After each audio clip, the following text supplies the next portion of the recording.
다 같이 묵상 기도 드리심으로 수요 예배를 하나님께 드리겠습니다.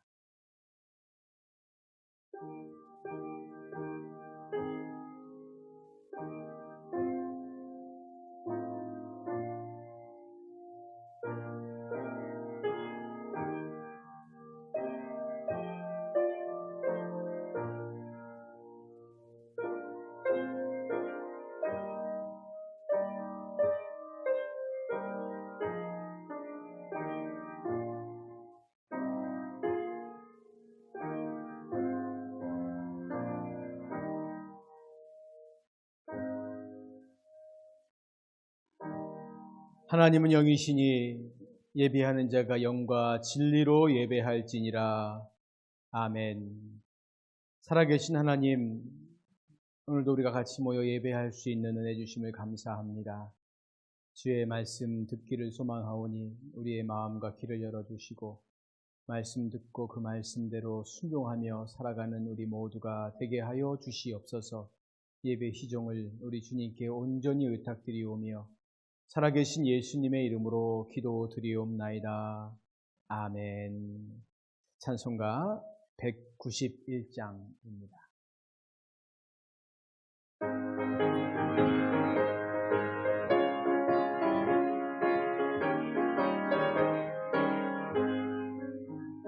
내가 매일 기쁘게 순례의 길 행함은 주의 팔이 나를 안보함이요, 내가 주의 큰 복을 받는 참된 비결을 주의 영이 함께함이라. 성령이 계시네, 할렐루야 함께하시네. 내를 이어르며 밤낮 기뻐하는 것 주의 영이 함께함이라. 전에 죄에 빠져서 평안함이 없을 때 예수 십자가의 공로 힘입어 기발 아래 엎드려 참된 평화 얻음을 주의 영이 함께함이라. 성령이 계시네, 할렐루야 함께하시네. 좁은 길을 걸으며 밤낮 기뻐한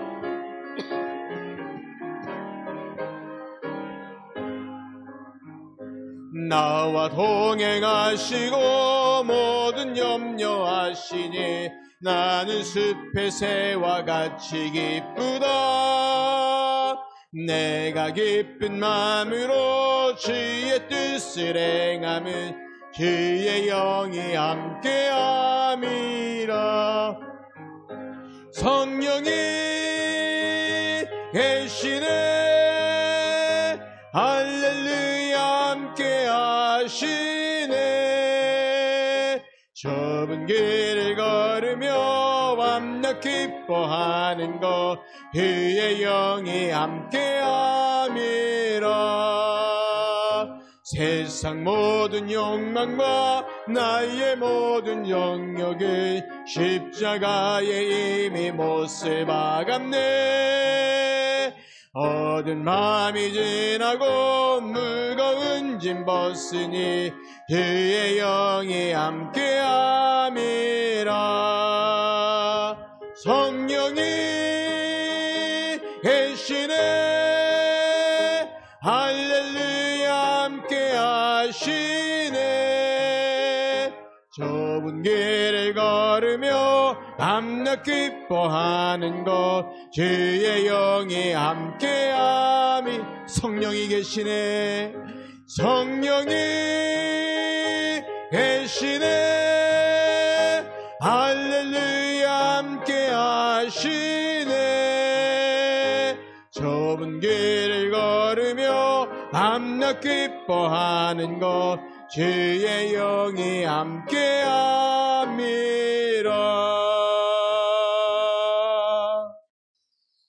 288장 288장 한 장 더 보십니다.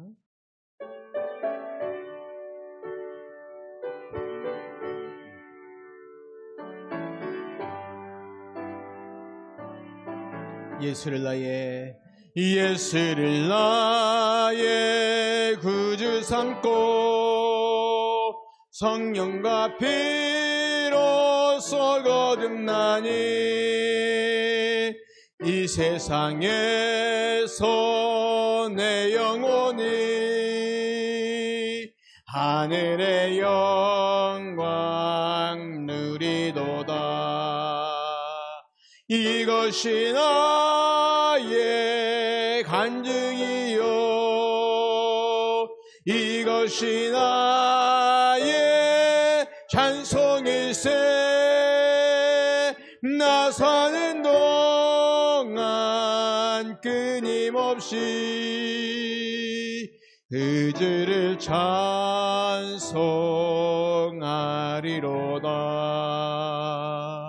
온전히 주께 맡긴 내 영, 사랑의 음성을 듣는 중에 전사들 왕래하는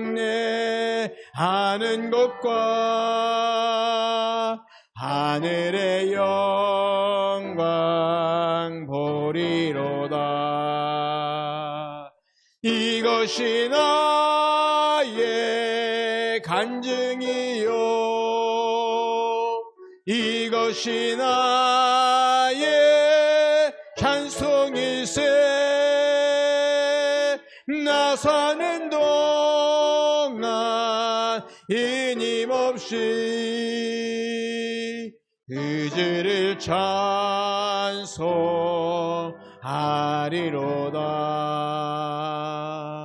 주 안에 기쁨 누림으로 마음의 풍랑이 잔잔하니 세상과 나는 간 곳 없고 의속한 주만 보이도다. 이것이 나의 간증이요, 이것이 나의 찬송일세. 나 사는 동안 끊임없이 그 주를 찬송하리로다.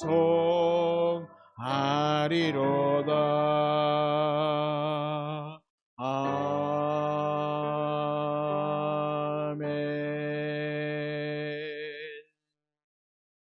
합심하여 기도하는 시간 갖겠습니다.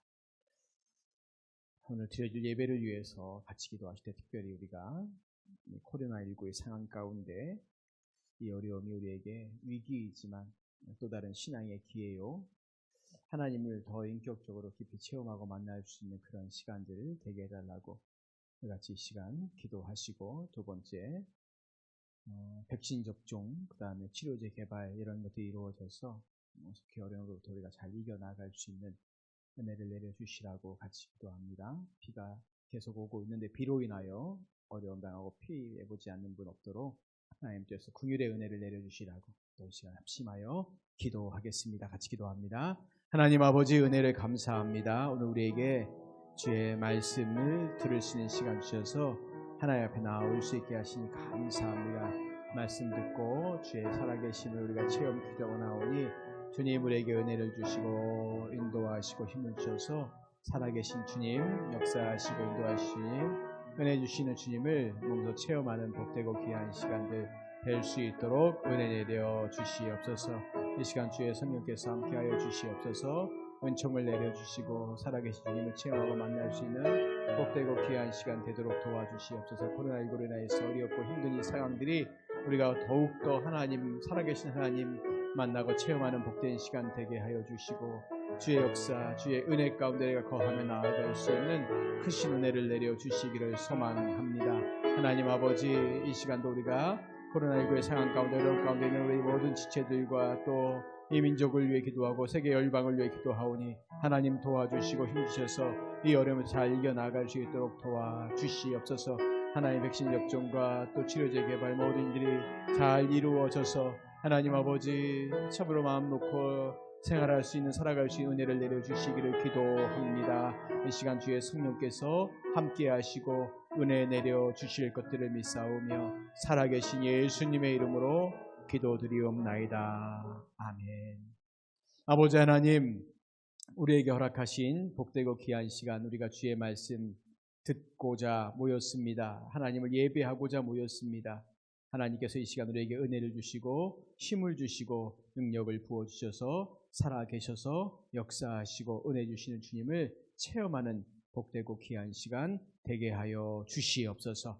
하나님, 오늘도 주의 말씀 같이 듣기를 원합니다. 주의 성령께서 우리의 귀와 우리의 마음을 열어주시고 그 말씀 앞에 순종하는 우리 모두가 다 되도록 인도하여 주실 것들을 믿사오며 살아계신 예수님의 이름으로 기도드리옵나이다.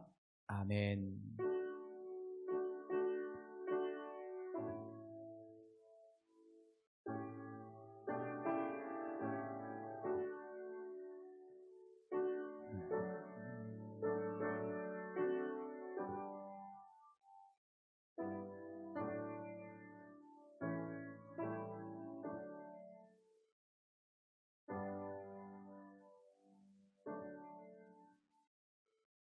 아멘. 자, 이 시간에는 특송하는 시간을 갖도록 하겠습니다. 꽃보다 아름다운 그런 여성도님들이 모여서 찬양 하나님께 드리겠습니다.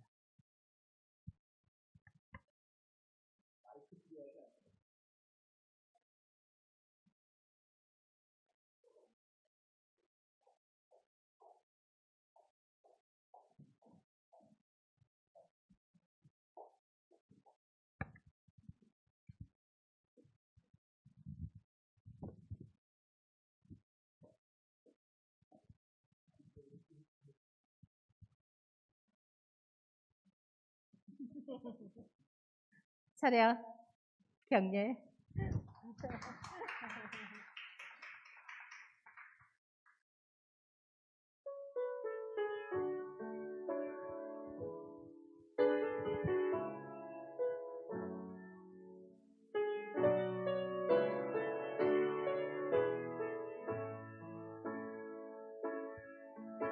전능하신 나의 주 하나님은 능치 못하실 일 전혀 없네.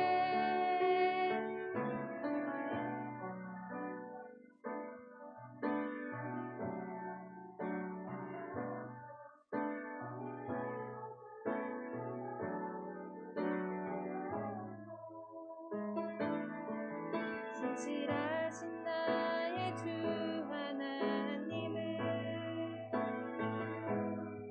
우리의 모든 괴로움 바꿀 수 있네.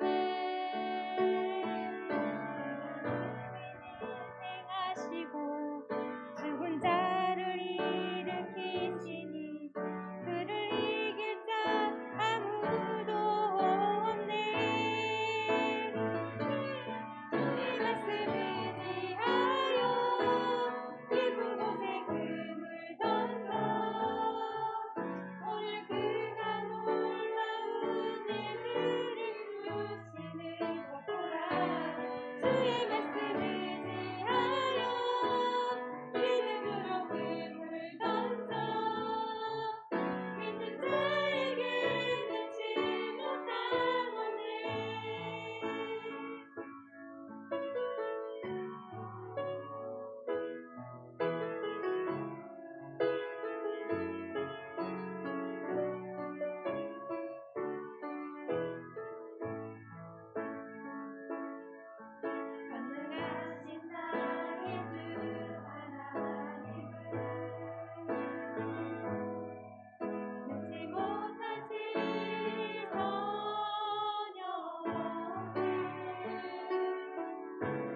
예, 고맙습니다. 권기호 권사님 구역하고 목장하고 김혜숙 집사님 목장하고 이렇게 두 목장이 같이 연합으로 아름다운 찬양 하나님께 올려드렸습니다. 하나님 말씀 같이 보시겠습니다. 하나님 말씀은 로마서 12장 1절, 2절, 두 절 말씀 보시겠습니다. 로마서 12장 1절과 2절.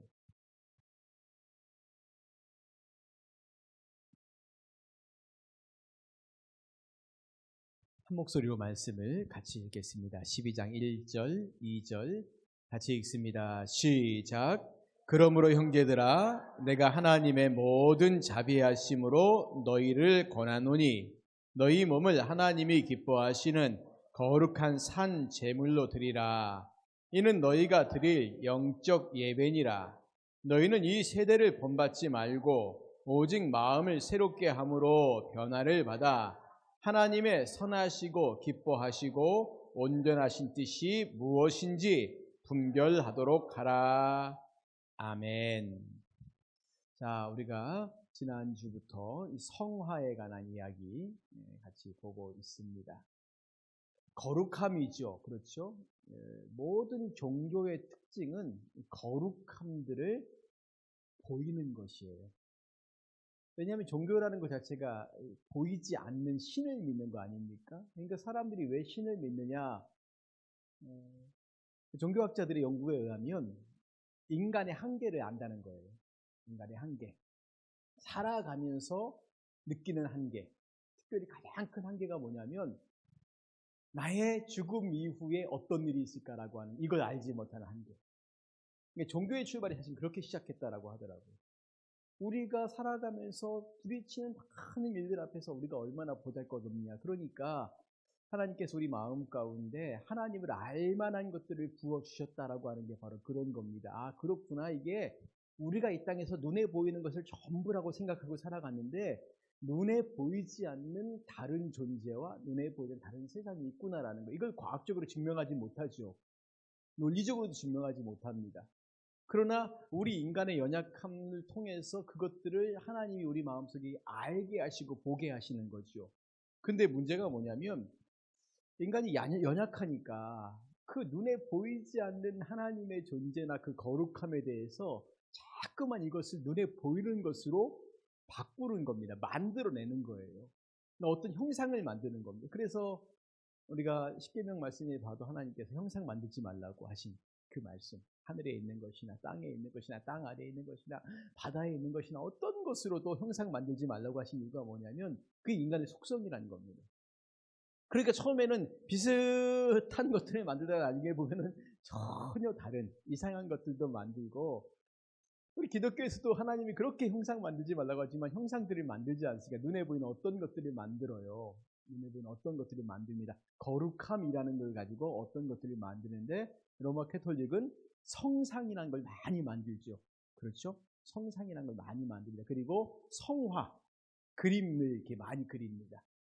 그래서 그 그림을 통해서 뭔가 이렇게 은혜를 받고 뭐가 거룩함이라는 게 이구나 라는 것인데, 가장 기독교에서 거룩함에 대해서 대명사로 사람들이 가장 많은 수고와 애씀을 통해 만들어낸 게 바로 뭐냐면 성당입니다. 여러분 혹시 그 유럽이나 이런 데 여행 가셔서 아니면 뭐 TV나 이런 데에서 성당을 이렇게 보여준 데가 있잖아요. 그럼 딱 그 성당 내부를 화면으로 볼 때 어떤 느낌이 드십니까? 뭔가 우리가 살고 있는 세상과는 좀 다른 세상의 느낌이 나죠. 그렇죠? 이 절이라는 것들이 이렇게 계속해서 멀리 산속에 들어가 있는 게 뭐냐면 속세를 떠나 뭔가 이렇게 새로워지는 느낌을 주기 위해서 그래요. 그러니까 도심지에 있는 절에 가면 별로 그런 느낌이 없지만 도심지에 있는 절들도 굉장히 많이 이렇게 마치 자연 속에 있는 것처럼 꾸며놓습니다. 그런데 성당이라는 것이 건물을 통해서 그리고 그 안에 있는 장식들을 통해서 보이지 않는 것들을 보이게 만드는 그런 효과들을 가져왔다는 겁니다. 그러니까 성당 안에 딱 들어가면, 아니면 우리가 영상을 통해 그걸 보면은 나도 모르게 내 마음이 딱 이렇게 뭔지 좀 이렇게 움츠러들고 좀 조여지고 이 느낌들인 거죠. 그래서 종교개혁자들이 그 눈에 보이는 성당이나 이런 것들이 중요한 게 아니라 더 중요한 건 하나님의 말씀이다. 보이지 않는 하나님의 말씀으로 우리가 나아가는 겁니다. 근데 종교개혁 이후에 개신교도 자꾸만 뭘 만드냐면 이 화려하고 그 딱 안에 들어가면 뭔가 이렇게 딱 주눅이 들고 위압감을 받는 그런 예배당들을 만들지 않습니까? 충영교회 가보신 분 있습니까? 저기 서울에 가면 충영교회라고 우리나라에 굉장히 큰 교회가 있습니다. 이렇게 첨탑처럼 만든 교회인데요. 이 교회가 가게 좀 그럼 여기 수원제일교회도 가시는 게 막 첨탑처럼 만든 교회가 있죠. 한번 내부를 들어가 보십시오. 들어가면 딱 들어가서 벌써 딱 이렇게 자리에 앉는 순간에 뭔가 그 거룩함이 내서 그렇게 확 밀어들어올 때가 있습니다.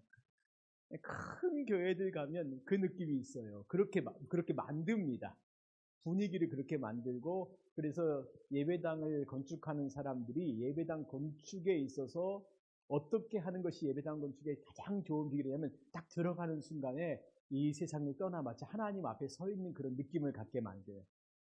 그러니까 앞에 십자가도 걸고 조명도 하고 막 이런 여러 가지 장치들을 하는 이유가 바로 뭐냐면 그런 건물을 통해서 눈에 보이지 않는 하나님의 거룩함을 눈에 보이는 건물을 통해 우리가 체험하고 알 수 있게 해달라고요.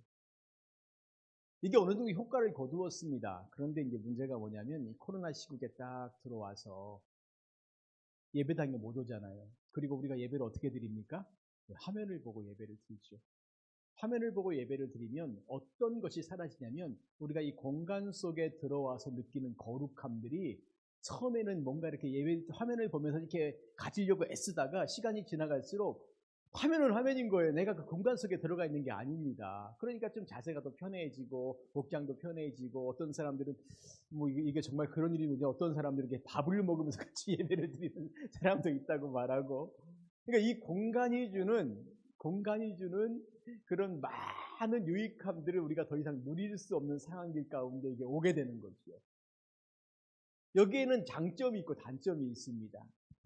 단점은 뭐냐면은 우리가 이 속에서 누리는 것들이 이게 실체라고 생각하는 사실 실체가 아닐 수 있다는 거예요.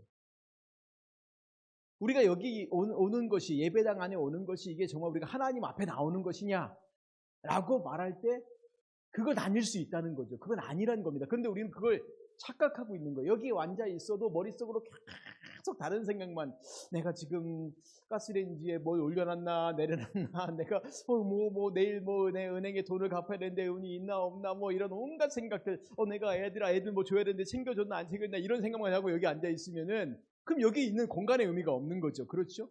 그게 없은 거예요. 그러니까 우리가 이 코로나19 시기에 이 공간에 못 오는 것 중에 우리가 얻는 장점이 뭐냐면 이게 전부가 아니라는 거예요. 그러면 우리가 하나님의 임재 앞에 서 있는 것이 단순하게 그전에는 예배당 가면 되지 뭐. 그래서 우리가 교회라고 말하면 항상 이 건물을 생각했지 않습니까? 이 건물을 교회라고 생각했고 이 안에 들어와 있으면 뭔가 나도 믿음이 좋은 것 같고 더 크고 더 사람이 많은 그런 교회를 가면 마치 나의 믿음도 더 좋은 것 같은. 그래서 어떤 사람들이 당신은 어디 교회 다녀요? 나는 어떤 교회 다닙니다. 사람들이 이름만 대도 알만한 그런 교회 이름을 대요? 그럼 그 질문을 하는 거죠. 그럼 당신이 그 교회를 다니는 것과 당신의 믿음이 좋은 것과 나쁜 것과 그게 무슨 상관이 있냐고. 마치 우리나라에서 제일 좋은 학원을 다니면 우리 아이의 성적이 그 학원에 다니는 것만큼 좋아집니까? 그럴 수도 있고 그렇지 않을 수도 있는 거죠.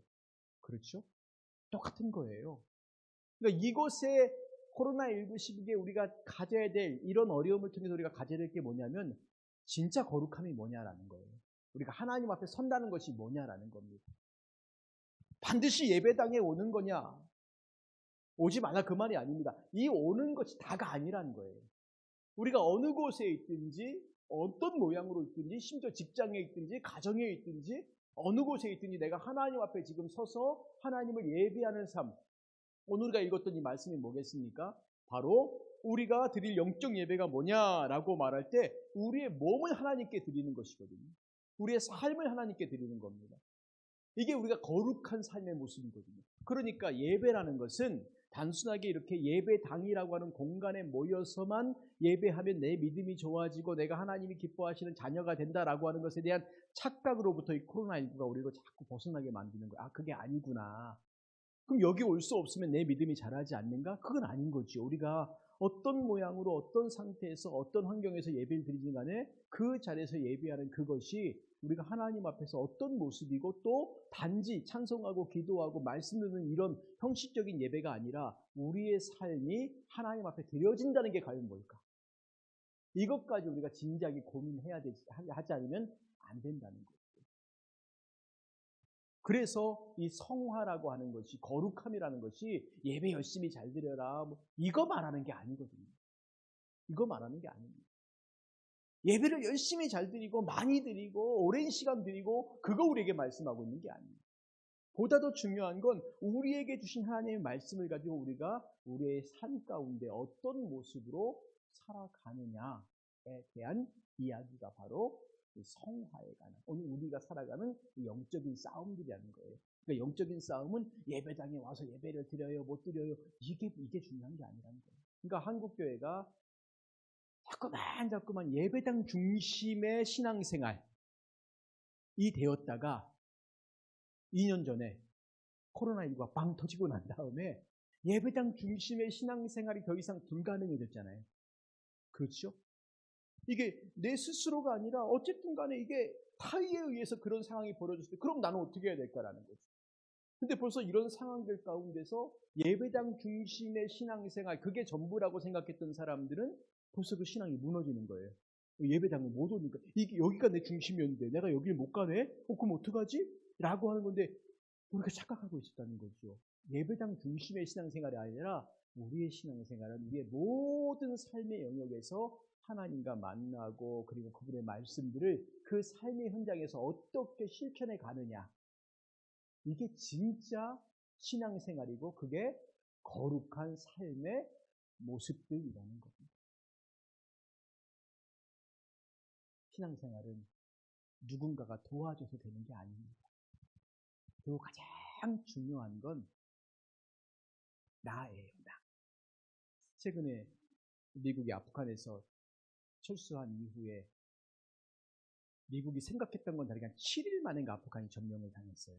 미국이 아프간에 한 20년 있었습니다. 2001년도에 9.11 테러가 난 다음에 미국이 이렇게 열이 받아가지고 빈라덴 잡겠다고 어딨나 봤더니 아프간에서 숨어 있었는데 잡아놓으니까 그때 탈레반 정부가 싫어! 이렇게 말하니까 미국이 열이 받아갖고 쳐들어갔어요.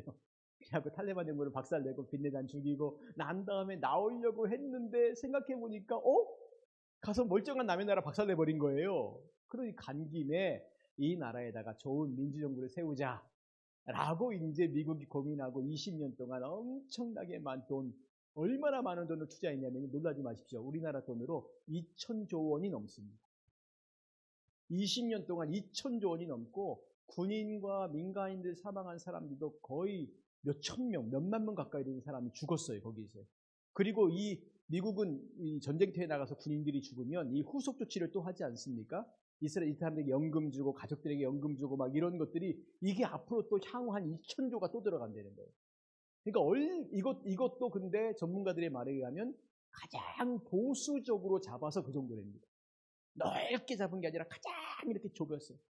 아니 그런데 그렇게 실질적으로 아프간에 들어간 돈이 2,000조가 넘는데 200조도 아니고 2,000조가 넘는데 그 많은 돈이 들어간 아프간이 어떻게 이렇게 미국이 나가자마자 이렇게 무너져 버렸을까? 아프간 군인이 30만이었고요. 탈레반 군인은 6만 정도밖에 안 됐답니다. 7일 만에 무너졌어요. 무너진 이유가 딱 한 가지밖에 없답니다. 부정부패. 아프간 정부의 부정부패. 이번에 혹시 그 뉴스 들으신 적이 모르겠지만 아프간 대통령이 탈레반이 카불에 들어온다니까 돈다발을 싸들고 비행기 타고 도망갔다지 않습니까? 근데 그 전 대통령도 그렇게 부정부패였고 그 전 대통령의 아들인가가 아프가니스탄에서 마약왕이 돼요. 마약왕. 그러니까 이 나라 자체가 이게 그러니까 제가 이 말씀을 왜 드리냐면은 신앙생활이라는 것도 마찬가지인 거예요. 누군가가 옆에서 계속 버팀목이 되어서 잘해야지라고 해서 설 수 있는 건 한계가 있다는 거예요. 내가 스스로 하나님 앞에서 말씀 읽고 기도하면서 하나님의 은혜를 사모하고 그리고 하나님과 만나는 1대1의 관계 속에서 신앙생활, 내 삶 가운데 그런 것들이 이루어지지 않고 아유 우리 목사님이 우리 집사님이 우리 권사님이 도와줄 거야 이렇게라고 하는 것은 어느 순간에 이게 안전하지 못한 든든하지 못한 그런 모습이라는 겁니다. 어떤 사람이 미국이 그게 철수하니까 한국도 큰일 났다 하지만 북한하고 우리나라가 같습니까? 그 부정부패나 국가 권력이나 힘이나 이런 것 따지면 우리는 그쪽은 우리하고 상대가 안 되는 나라입니다. 근데 그렇게 부패가 심하다 보니까 나라가 무너지는 거예요. 망하는 겁니다. 제가 오늘 이 말씀을 드린 이유가 뭐냐면 바로 우리가 하나님 앞에서 살아가는 믿음의 삶은 이제 성화의 삶이라고 그렇게 말하거든요. 이 삶이 우리가 어떻게 돼야만이 하나님이 기뻐하시는 삶이 될까라고 말할 때 모여서 예배하는 것 중요합니다. 그 다음에 이것 못지않게 중요한 건 뭐냐면 흩어져서 우리가 믿음의 삶을 살아가는 것이에요. 그래서 교회라고 하는 말이 헬라어로 에클레시아라는 말을 씁니다. 근데 이 에클레시아라는 말은 모임과 흩어짐의 의미가 두 가지가 다 있어요. 모이는 것도 교회고 흩어지는 것도 교회입니다. 즉 모여서 같이 예배하고 말씀 듣고 서로 위로하고 격려하는 것, 이게 교회의 역할이에요. 그런다 여기서 끝나는 게 아니라 그 모여서 같이 나눈 그 말씀 가지고 붙잡고 다시 용기를 내어서 흩어져서 우리의 삶 가운데 가정에서 직장에서 일을 하면서 어느 곳에 있든지 거기에서 내가 하나님의 자녀로 살아가는 것, 이게 교회고 이게 성도라는 거예요. 그러니까 거룩한 삶이라는 것은 여기 모여가지고 예배할 때 집사님 권사님 하는 이런 어떤 호칭의 거룩함만이 아니라 나아가서 우리의 가정에서 나는 우리 믿지 않는 남편에게 혹은 자녀들에게 부모님에게 혹은 이웃들에게 어떤 모습으로 살고 있느냐, 직장에서 혹은 내가 일하면서 일터에서 내 거래처들과 어떤 관계로 살아가고 있느냐가 훨씬 더 중요한 것이고, 지금 2021년도의 한국교회는 어쩌면 모이는 것도 문제가 있다 이렇게 말하지만 사실은 흩어짐의 문제가 훨씬 더 크다라는 것 우리가 기억하실 필요가 있다라고 말씀을 드립니다. 그래서 우리가 지난주에 이 성화가 뭐냐라고 말할 때 성화는 그리스도를 본받는 삶이다고요. 어디에서요? 여기에서만요? 아니에요. 여기에서도 물론 마찬가지예요. 우리 믿음의 형제들끼리 서로 그리스도를 본받아서 섬겨주고 사랑을 나누고 베푸는 거 맞습니다. 그러나 여기 못지않게 어디에서요? 세상으로 나가서 안 믿는 사람들 속에서 우리가 어떤 모습으로 살아가야 될 것이냐, 그리스도를 본받는 것이라고 그렇게 말씀을 드렸어요. 그래서 성화는 언제부터 언제까지냐면 예수님을 믿는 순간부터 죽는 순간까지 끝까지 계속, 지금 우리 모두가 다 예수님을 믿는다면 우리는 지금 계속해서 그 성화의 삶을 오늘도 살고 내일도 살고 살아가는데, 이 성화의 삶은 영적 전쟁이다. 내가 성화의 삶을 살아갈 때 그냥 편안하게 쉽게 즐겁게 살 수 있는 것이 아니라 정말 투쟁하는 것, 나의 게으름과 연약함과 투쟁하는 것이고, 내 옆에 있는 세상에 있는 나를 많이 유혹하는 것들과 또 투쟁하는 것이고, 그러니까 이 성화의 삶은 우리가 도대체 불끈 쥐고 용기를 내서 싸우겠다 이렇게 하지 않으면 안 되는, 그냥 예수님 믿고 가만히 있으면 알아서 해주시겠지요. 아닙니다. 우리에게 그렇게 살라고 말씀해 주시는 겁니다. 그래서 하나님이 우리를 구원하신 이 목적이 뭐냐라고 말할 때 우리가 거룩하게 되는 것이라고요. 내가 거룩하니 너도 거룩하라. 하나님의 뜻은 이것이니 너희의 거룩함이다 라고 말씀을 드렸어요. 성화란 뭐냐라고 말 첫 번째, 예수님을 닮는 것이다. 기억하시죠? 성화는 거룩함이 뭡니까? 그게 하나님의 성품이고 예수님의 성품이에요. 그러면 그것을 우리가 닮아가는 것, 이건 당연한 거란 거예요. 왜? 자식은 부모를 닮는 거거든요. 가만히 냅둬도 닮아요. 그렇죠? 예빈이가 누구 닮았습니까? 엄마 닮았어요. 그렇죠? 안 봐도 알아요. 이렇게 보면 딱 압니다. 벌써요. 안 봐도 알아요. 어쩌면 그렇게. 예. 그러니까 하나님의 자녀, 하나님이 닮는 게 이게 맞다는 거예요. 외모도 마찬가지지만 우리의 삶 자체도. 그래서 외적 신분과 내적 성품 모두가 다 하나님을 닮아가야 되는 것인 거예요. 자녀는 가만히 있어도 닮긴 하지만 그런데 자녀가 부모를 더 닮아가는 이유가 뭔지 아세요? 같은 집에서 같은 음식을 먹고 같은 환경과 같은 공간에 살기 때문에 그래요. 심지어 쌍둥이들도요, 떨어뜨려 놓고 키워놓으면 모양이 달라집니다. 똑같이 생긴 사람들도 한 20년 동안 이렇게 떨어뜨려 놓고 전혀 다른 환경까지 살게 해보십시오. 달라져요. 그러니까 우리가 이 외적 신분과 내적 성품은 닮아가려고 애쓰는 건데, 우리가 하나님을 그럼 닮아가는 게 뭘까요? 하나님과 가까이 있는 거예요. 붙어 있는 겁니다. 그래야만 이 닮아가는 거예요. 하나님이 어떤 분인가를 알고 우리가 배워가면서 살아가는 것이죠. 두 번째, 성화는 전인적이라고요. 삶의 전 영역에서 일어나는 것이다 라고 말씀드렸습니다. 그래서 지성과 감정과 의지, 생각, 마음, 행동들이 다 같이 성하게 일어나는 거지, 생각이 조금 내가 달라졌어요, 내 마음이 옛날에는 좀 차가웠는데 요즘 마음이 좀 따뜻해졌어요, 안 된다는 거죠. 이 모든 것과 더불어서 내 삶의 행동들이 같이 변하는 거예요. 마틴 루터가 그런 말을 했습니다. 그 사람이 회심했는지 회심하지 않았는지 알 수 있는 가장 분명한 증거 하나가 뭐냐? 그의 돈주머니가 회심했는가라는 거예요. 돈주머니가. 무슨 말씀인지 아시죠? 그 전까지는 나만을 위해서 이렇게 차곡차곡 쌓아다가 회심하면 이 돈주머니가 다른 사람 향해 열리기 시작한다는 겁니다. 나눔에 대한. 돈주머니가 회심한 사람이 진짜 회심한 사람이고, 돈주머니가 회심하지 않은 사람은 곰곰이 생각해 보십시오. 내가 남을 위해서 과연 내 것들을 쓰고 있는가? 이거 내가 지금 회심하지 않고 하나님의 자녀로서 거룩한 삶에 대한 싸움을 싸워 나가지 않는 겁니다. 굉장히 중요한 부분이에요. 왜냐하면 우리가 생명같이 귀하게 여기는 게 돈이거든요. 돈 하지 않습니까? 근데 이 돈을 나를 위해서가 아니라 다른 사람, 생판 모르는 다른 사람들 위해 그것을 쓸 수 있느냐라는 거죠. 사람들이 참 신기하게 시간도 남들 위해 좀 쓸 수 있습니다. 그런데 가장 마지막에 돈은 잘 못 쓰더라고요. 돈이 회심할 때 그게 바로 저는 행동이라고 봐요. 우리의 주머니를 열어서 다른 사람을 위해서 내 것들을 쓸 때, 내가 써서 꼭 언젠가 돌려받아야 하지도 아닙니다. 그냥 내가 쓸 때, 누군가를 위해 쓸 때, 심지어는 누군지도 알지 못하지만 그들을 위해 쓸 때, 이 모든 것이 다 변해야 한다는 거죠.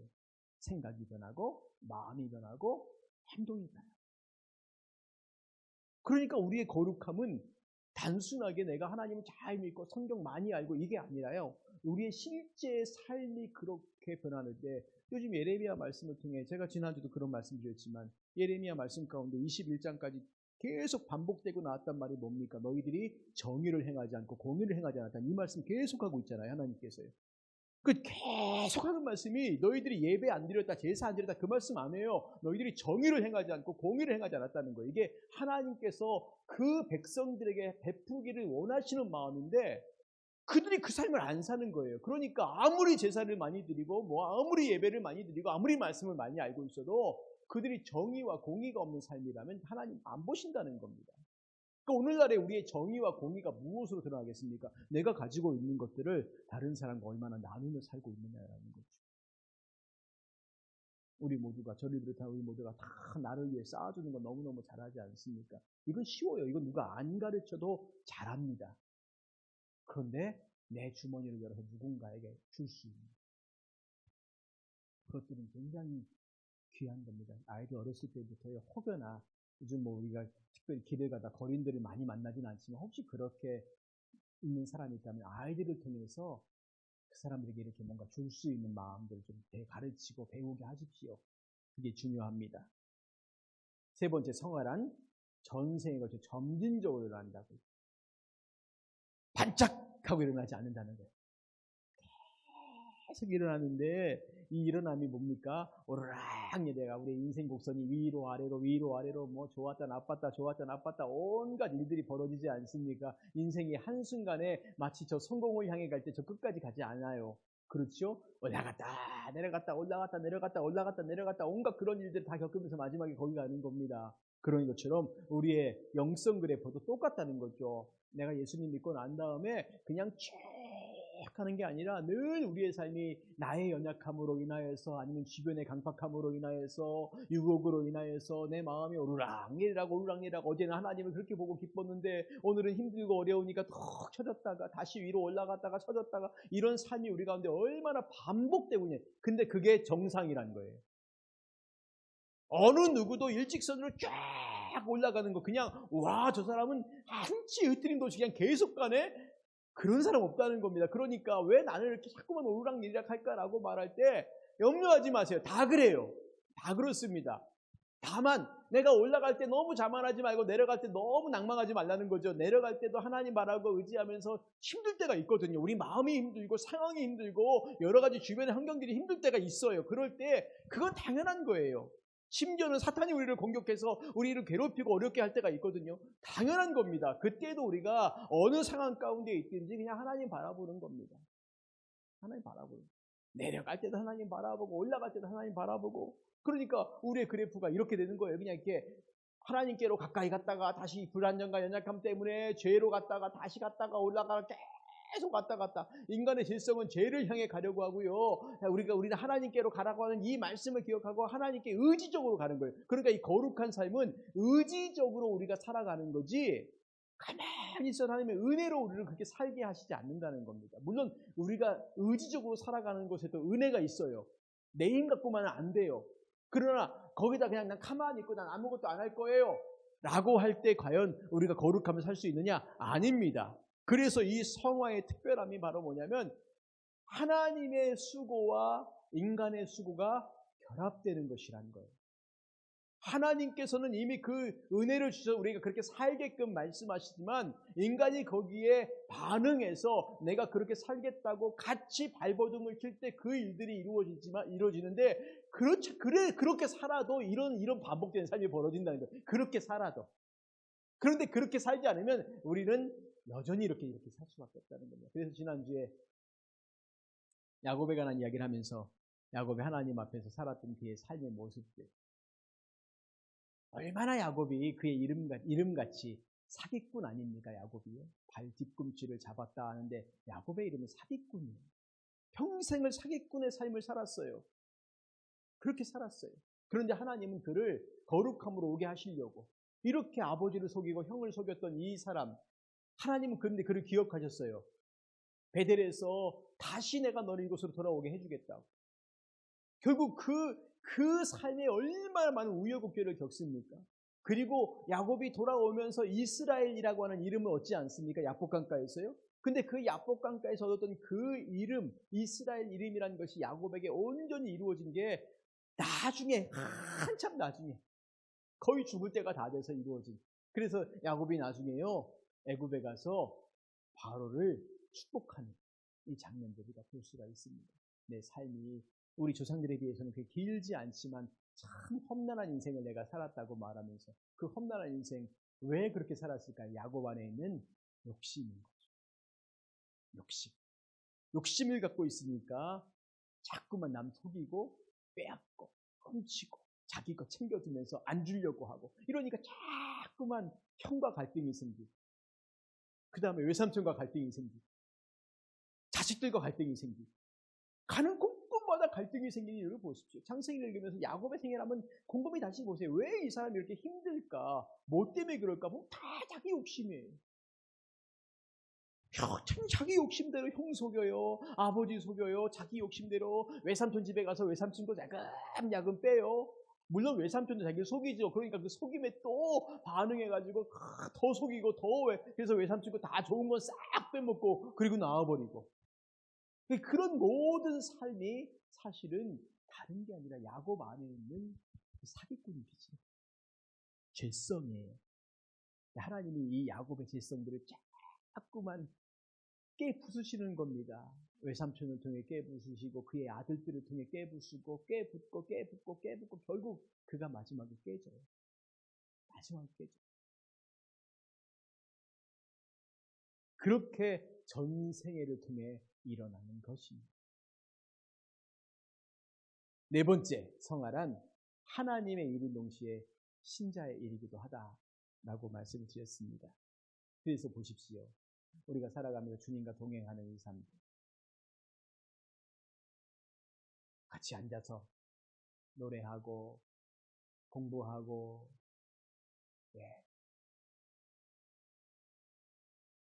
예수님과 함께 있는 이런 모든 삶들이죠. 그래서 보십시오. 소명과 중생과 연합은 하나님의 단독적인 사역이다. 이건 우리가 할 수 있는 게 아니에요. 이건 우리가 어떤 것을 통해서도 이것에 우리가 할 수 있는 게 없어요. 뭐 칭의, 양자 다 마찬가지예요. 그렇죠? 우리가 나 아들 될게요. 나 의롭게 해주세요. 이렇게 할 수 없어요. 이건 오직 하나님의 단독적인 사역입니다. 그러나 성화는 신자와의 협동 사역이다.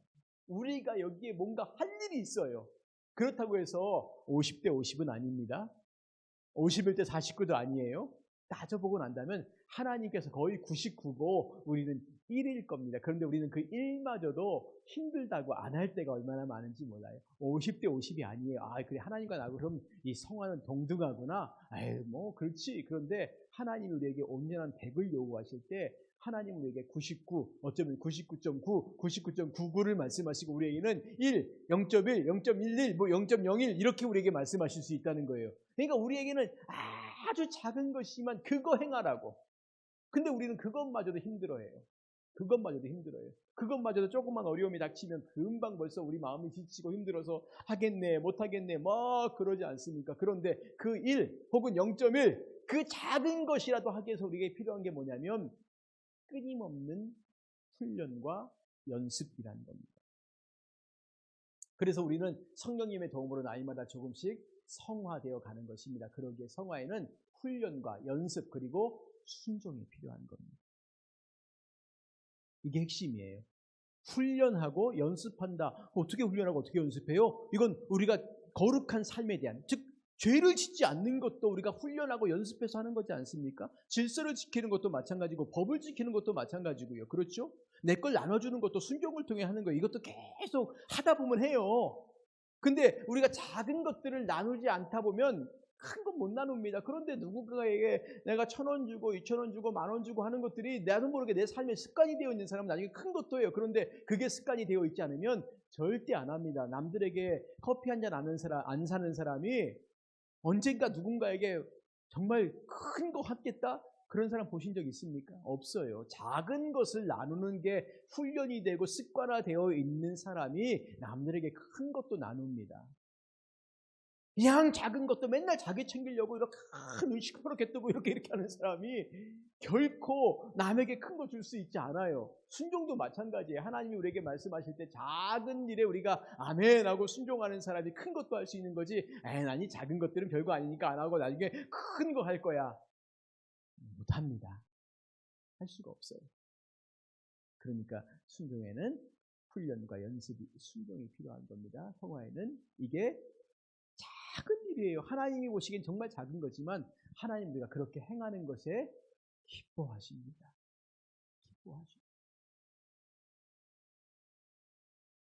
자, 이제 그렇다면 성화가 이 땅에서 가능할까?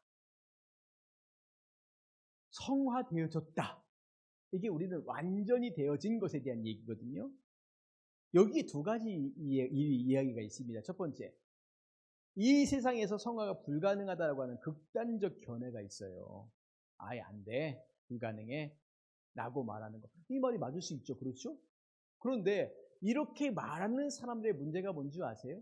이 사람들의 문제가 바로 이겁니다. 처음부터 안 돼, 그러니까 그냥 난 이렇게 살 거야. 예수님을 닮으려는 시도조차 하지 않는다는 겁니다. 아예 안 해버려요. 아예 할 생각이 없습니다. 안 되는 거 왜 해? 안 되는 거 왜 해? 그런데 우리에게 이 땅 가운데서 하라고 말씀하시는 거거든요. 하나님께서 우리에게 정말 안 되는 걸 하라고 하실까? 그러진 않거든요. 근데 아예 안 돼 라고 말하면서 아예 시도조차 하지 않는 거예요. 예를 들면 예수님께서 풍랑치는 바다, 갈릴리 바다 위에 배를 타고 막 무서워 떨고 있는 제자들에게 물 위를 걸어서 오셨거든요. 이 물 위를 걸어서 오는 예수님을 보면서 제자들이 유령이다 라고 막 무서워 떨지 않습니까? 이때 베드로가 예수님의 말씀을 듣고 주님이시라면, 만일 당신이 주님이시라면 나로 명하여 이 물 위를 걸어오게 하소서라고 말합니다. 그때 예수님께서 오라 하시거든요. 자, 베드로의 선택은 둘 중에 하나입니다. 첫 번째, 그 말을 듣고 무리로 걸어가는 것과 두 번째, 그 말을 무시하고 씩 웃고 그냥 농담 한번 해봤어요? 이렇게 그냥 넘어가는 거지요. 대부분의 우리는 뭐로 할까요? 에이, 어떻게 무리를 걸어오라고 하세요? 라고 하지 않습니까? 근데 베드로가요, 첫 번째 선택을 해요. 그 말씀을 듣고 갑니다. 시도를 해요. 물론 가다가 중간에 빠지죠. 왜? 두려움에. 시도조차 하지 않는 것보다는 실패해도 하나님 말씀하셨으니까 가는 거죠. 오늘 부른 찬양 기억하시지 않습니까? 주의 말씀대로 깊은 곳에 금을 던지면 잡을 거야. 그런데 선택은 두 가지 중에 하나예요. 에이, 뭘 던져? 아니면 그래 던져볼게 뭐. 아니 없어도 할 수 없지 뭐. 그런데 베드로가 뭐라고 말합니까? 말씀에 의지하여 내가 그물을 던지리다라고 하지 않습니까?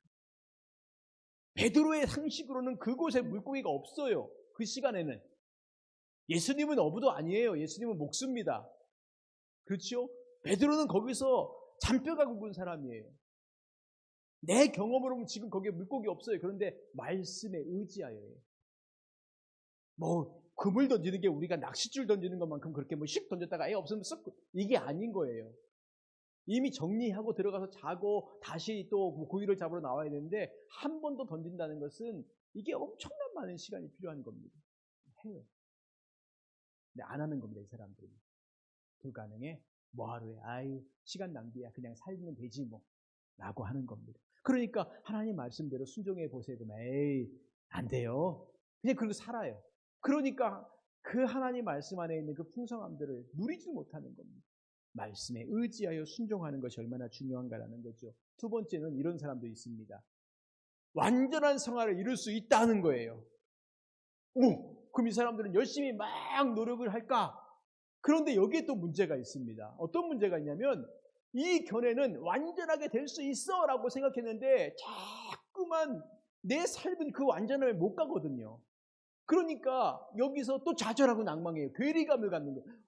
될 수 있다고 생각하면서 막 노력하는 건 좋은데 인간인지라 그 상황 가운데 자꾸만 마음에 상처를 받는 거예요. 왜 해도 안 될까? 왜 해도 안 될까? 이러다 나중에는 의심이 생기는 거죠.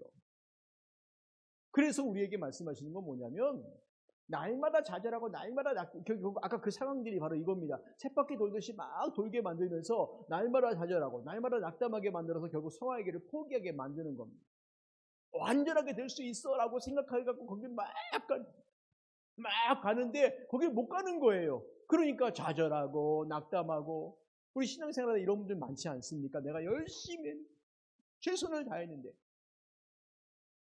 그러다 포기하는 사람도 있어요. 그게 청년회 때 그런 사람도 있고요. 아니면 좀 나이가 들어서 그런 사람도 있습니다. 아유 내가 그렇게 열심히 기도했는데 안 돼. 하나님 내 기도 안 들어주시더라고. 결국 결론이 뭔가? 하나님 안 계셔. 이렇게 하는 사람이 얼마나 많은지 몰라요. 낙담하고 절망해서 떠나버리는 사람들.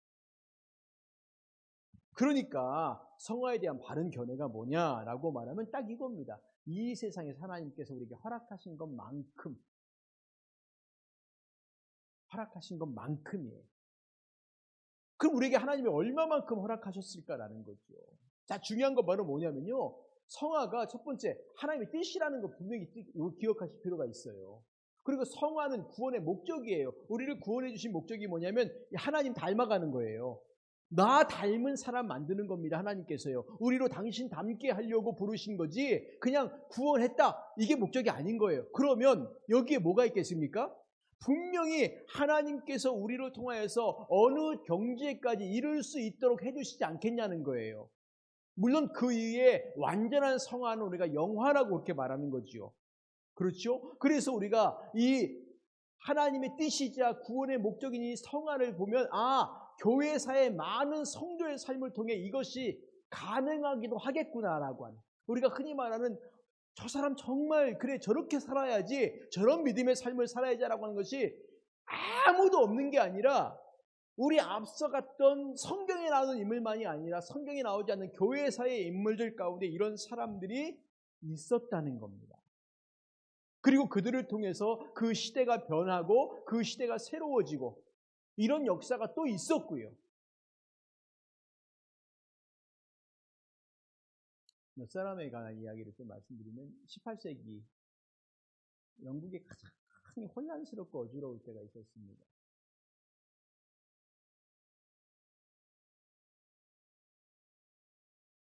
조지 휘필드라고 하는 굉장히 유명한 설교자가 있어요. 엄청난 사람입니다. 당시 영국을 정말 뒤흔들었던, 이 사람이 이 설교가 얼마나 센지 이분이 설교하면 그 앞에 다, 그리고 이분의 삶 자체도, 이분이 고백한 게 뭐냐면 이런 고백이다. 나는 녹수로 없어지기보다 달아 없어지기를 원하노라. 여러분, 녹수로 없어지는 건 어떻게 없어지는 건지 아시죠? 그냥 가만히 두는 겁니다. 달아 없어지는 건요, 막 뭔가 쓰는 거죠. 그렇지요. 우리가 살다가 어느 순간에 아무것도 할 수 없어 이래갖고 가만히 우리의 삶을 둬서 녹수로 없어지기보다 뭔가 하나님을 위해 열심히 일하다가 달아 없어지길 원하는, 근데 이분의 삶이 그러했습니다. 조지 휘필드라고, 이분의 삶이 그렇게 하나님 앞에서 거룩함의 삶을 사모하고 추구하면서 평생을 그렇게 살았던 삶이었고요. 존 웨슬리라고 하는 분도 있습니다. 영국의 감리교회를 처음 시작했던, 물론 이분이 감리교회를 시작한 분은 아니고 이분의 제자들이 이제 자기들끼리 교단을 만들었는데, 자, 이분은요 이런 말을 합니다. 모든 것 중에 제일은 하나님이 나와 함께 하심이라 라고 하는 이런 간증과 이런 고백들을 통해서 그렇게 믿음의 삶들을 쭉 살아가는 것들 우리가 볼 수가 있습니다. 이분이 추구했던 삶이 거룩한 삶이었어요. 그래서 이분은 젊은 시절에 홀리클럽이라고 하는 클럽을 통해서 자기와 마음이 맞는 사람들이 같이 어떻게 하면 우리가 이 영국을 변화시키고 세계를 변화시킬까라고 하는 이 고민을 하면서 하나님 앞에서 자기를 드렸던 사람들이었어요. 그러니까 이렇게 사는 사람도 있었다는 거예요. 뭐 이분들만 있겠습니까? 다 소개하기엔 시간이 부족할 만큼의 그렇게 정말 복음을 가지고 정말 목숨을 걸었던 사람들, 자기의 삶을 다 드렸던 사람들, 자기의 삶을 통해 거룩한 삶을 살리자 발버둥 쳤던 사람들 있죠. 뭐 성경에도 보면 스데반 집사 같은 사람도 있지 않습니까? 돌에 맞아 죽으면서 그는 끝까지 하나님의 영광을 바라보면서 그가 고백했던 것이 뭐냐면 예수님과 똑같은 말을 해요. 주여, 저들이 하는 일을 저들이 알지 못하나이다. 저들을 사하소서. 정말 초대교회 역사 가운데 처음으로 주님을 닮고자 똑같은 말을 했던 사람이 바로 스데반 집사님이었습니다. 사도 바울 역시 마찬가지로 그런 삶을 살았지요. 바울이 맨 마지막에 로마의 감옥에서 목을 잘려 죽어요. 이때까지 바울은 자기의 삶을 하나님 앞에 끝까지 드리고 또 드렸던 그런 삶을 살았습니다. 즉 예수님 닮고자 하는 삶, 주님 닮고자 하는 삶. 그러니까 지금 본다면 뭐 이렇게 잠깐 네 분의 이야기를 했지만 이분들 말고도 얼마나 더 많은 분들이 그런 삶을 살았겠습니까? 그렇다고 해서 이분들의 삶이 완전한 성화의 삶일까요? 그렇진 않아요. 왜냐하면 이분들도 흔들리고 낙담하고 어려울 때마다 주님이 가서 위로하시고 성령님이 만져주시고 그런 마음으로 그 삶을 살아갔거든요. 그러니까 이 삶이 말씀드린 것처럼 그냥 한 번도 흔들림 없이 쭉 간 게 아니라 오락내리라고 오락내리. 사도 바울의 서신 가운데 맨 마지막에 썼던 서신이 디모데 후서 아닙니까? 여기 보면 바울이 굉장히 외로움 갖고 있어요. 사람들이 다 나를 떠났다. 이 마음들을 갖고 외로워하는 그 마음들을 갖고 있습니다. 그런데 그 마음을 누가 위로해 주실까요? 성령님이 위로해 주시는 겁니다. 그러니 그 감옥에서도 끝까지 그냥 그 삶을 살아가는 거예요. 거기서 낙망하지 않고 포기하지 않고 그 길을 걸어가는 겁니다. 그러니까 완전히 예수님을 닮을 수는 없어요. 우리가 아무리 발버둥을 쳐도요. 예수님처럼 우리가 어떻게 똑같아질 수 있겠습니까? 불가능한 일이죠. 그러나 어느 정도까지는 가능한 일이라고 우리가 믿어야 돼서 믿고 그렇게 가기 위해서 발버둥을 치자는 거예요. 그렇게 하기 위해서요. 거기까지 우리가 예수님의 경지까지 올라갈 거야. 갈 수 있어. 불가능해요. 불가능해요. 예수님처럼 바울처럼 그렇게 살 수 있을까? 욕심도 없이 다른 사람 위하여 자기들의 몸을 다 주신 것처럼. 근데 우리가 그렇게 살 수 있을까요? 불가능하지 않습니까? 어느 정도 흉내까지는 돼요. 그러니까 우리가 예수님을 닮아간다는 건 예수님의 모습을 우리가 그래 어느 정도는 흉내를 좀 내자. 그래서 성화된다는 게 작은 예수가 되고 예수님을 닮아가고 그 모양의 흉내 좀 내보고 사실 우리가 하는 것이 거기까지인데 그 정도만 해도 대단하지 않습니까? 그러니까 우리가 예수님 믿으면서 저는 그렇게 생각해요. 우리가 나이가 들어가면 들어갈수록 조금씩 더 그의 삶이 정말 그 예수님을 닮아가는 거룩한 모습으로 아름다운 모습으로 이렇게 조금씩 좀 달라져 가고 변해져 갔으면 좋겠다. 우리의 생각이, 우리의 마음이, 우리의 말이 가난한 자를 보고 아픈 자를 보고 슬픔 당한 자를 보고 위로하고 격려할 수 있는 마음, 우는 자 옆에서 같이 웃을 수 있는, 웃는 자 옆에서 같이 웃을 수 있는, 별거 아닌 것 같죠. 근데 로마서 말씀 가운데 그 말씀 하시거든요. 우는 자와 같이 울라고. 근데 우리 우는 자와 같이 못 울어요. 왜냐하면 그 나하고 별로 상관없다고 생각하거든요. 저 먼 곳의 일이라고 생각하거든요. 제가 지난주에 그 말씀드리지 않습니까? 내가 슬픔 당할 때, 이게 제가 언제 얘기했는지, 오후 예배인지 수요일 오전 예배인지 모르겠습니다. 그러니까 누군가가 슬픔 당할 때 내가 그를 외면하면 내가 나중에 슬픔 당할 때 누군가가 나를 쳐다보지 않아요. 똑같은 겁니다. 오늘 우리 그리스도인들이 슬픔을 당하고 고통을 당하는 자들을 자꾸만 돌아볼 수 있는 것, 저는 이게 거룩한 삶이라고 봐요. 이게 성화입니다. 누군가가 울고 있을 때 지나치지 말고 옆에 가서 이렇게 쪼그려 앉아 같이 울어줄 수 있는, 그게 성화예요. 이게 뭐 특별하게 성화한 게 아니라 예수님께서 우는 자들 옆에서 같이 울어주셨지 않습니까? 그런 상황들 가운데서 우리가 그들을 어떻게 보고 어떻게 대할 것이냐가 이게 진짜 성화의 모습이지, 성화라는 것이 무슨 흰 옷 입고 거룩한 척 에헤 하고 뭐 이게 성화가 아니라는 겁니다. 착각하지 마십시오. 예수님의 삶을 닮아가는 것이 뭐냐라고 말할 때 예수님의 삶이 어떻게 살았느냐라는 걸 잘 기억해 보십시오. 예수님께서 폼 잡고 다니셨습니까? 아니잖아요. 오히려 그 당시에 서기관들과 바리새인들 볼 때 예수님은 먹기를 탐하는 자라고 생각해요. 맨날 먹고 맨날 논다고. 그러니까 우리가 생각하는 예수님이 굉장히 좀 제가 보기에는 좀 이렇게 밝았던 분인 것 같아요. 같이 먹고 어울리면서 잔치집에 가서 막 같이 죄인들과 어울리고 보니까 먹기를 탐하는 자라고 이 바리새인들이 말하는 거, 자기들은 금식도 잘하는데 예수님 제자들은 금식도 안 한다고 맨날 뭐라 그러고.